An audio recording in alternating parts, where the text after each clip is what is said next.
സർവശക്തനായ ദൈവത്തിൻ്റെ അതിപരിശുദ്ധ നാമം അതിയായി മഹത്വപ്പെടുമാറാകട്ടെ. കർത്താവിൽ പ്രിയരെ, നിങ്ങൾക്കേവർക്കും നോമ്പുകാല ധ്യാന ചിന്തയിലേക്ക് സ്വാഗതം. അല്പസമയ ധ്യാനത്തിന് സങ്കീർത്തനം 69, 10, 11 തിരുവചനങ്ങൾ വായിക്കുന്നു. ഞാൻ കരഞ്ഞ് ഉപവാസത്താൽ ആത്മതപനം ചെയ്തു, അതും എനിക്ക് നിന്ന ആയിത്തീർന്നു. ഞാൻ രട്ടുശീല എൻ്റെ ഉടുപ്പാക്കി, ഞാൻ അവർക്ക് പഴഞ്ചൊല്ലായിത്തീർന്നു. കർത്താവിൽ പ്രിയരെ,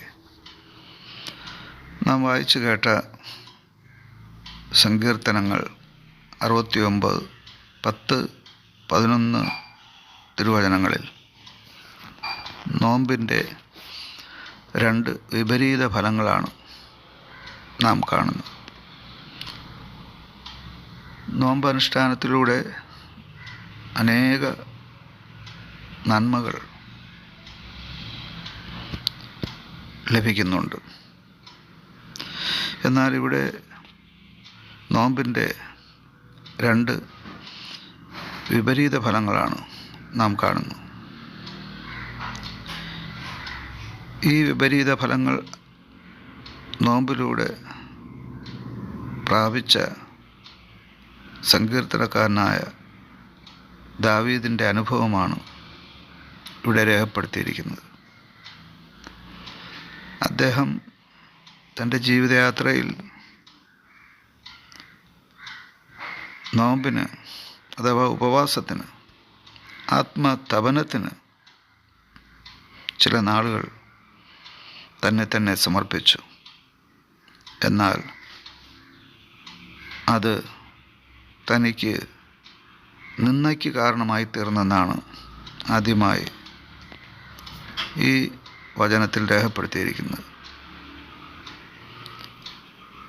ചിലരുടെ നോമ്പനുഷ്ഠാനങ്ങൾ മറ്റു ചിലർക്ക് അവരെ നിന്ദിക്കുന്നതിന് കാരണമായി തീരുന്ന അനുഭവമാണ് ഇവിടെ നാം കാണുക. ദാവീദ് തൻ്റെ അനുഭവം വിവരിക്കുകയാണ്. ജീവിതയാത്രയിലെ പ്രതിസന്ധികൾക്കിടെ അദ്ദേഹം നോമ്പനുഷ്ഠിക്കുവാൻ തീരുമാനിക്കുകയാണ്. അപ്രകാരം അദ്ദേഹം ഉപവസിക്കുമ്പോൾ തൻ്റെ ചുറ്റുമുള്ള ചിലർ അദ്ദേഹത്തെ നിന്ദിക്കുന്നതാണ് കാണുന്നു. അടുത്തതായി സങ്കീർത്തനം 69:11 പറയുന്നത്, ഉപവസിക്കുന്ന സമയം അഥവാ നോമ്പനുഷ്ഠിക്കുന്ന സമയം തന്നെ വീക്ഷിക്കുന്ന തൻ്റെ പ്രിയപ്പെട്ടവർ അത് അവർക്ക് പഴഞ്ചൊല്ലാക്കി തീർത്തു എന്നാണ്. ചുരുക്കത്തിൽ ദാവീദ് രാജാവ് നോമ്പനുഷ്ഠിക്കുമ്പോൾ ചിലർ നിന്ദിക്കുകയാണ്, ചിലർ പരിഹസിക്കുകയാണ്. അത് പഴഞ്ചൊല്ലിനും പരിഹാസത്തിനും കാരണമായിത്തീരുന്നു.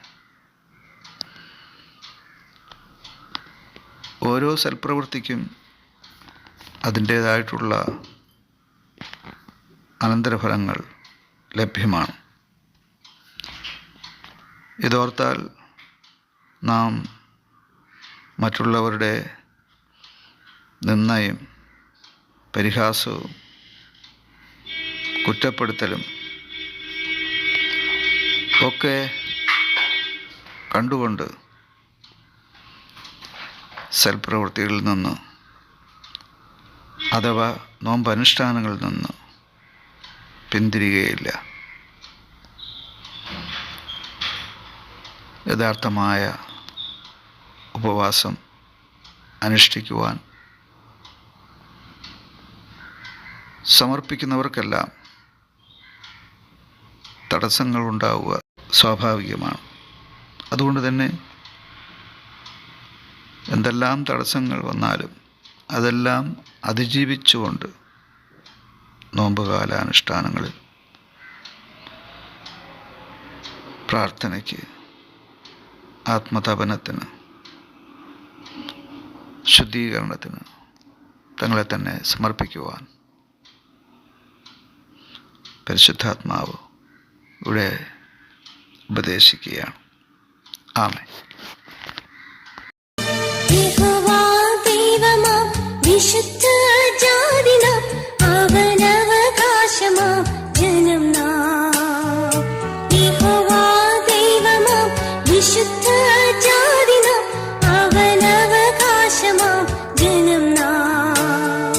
പരദേശികൾ നാം ഭാഗ്യശാലികൾ, ഇതുപോലൊരു ജാതിയുണ്ടോ?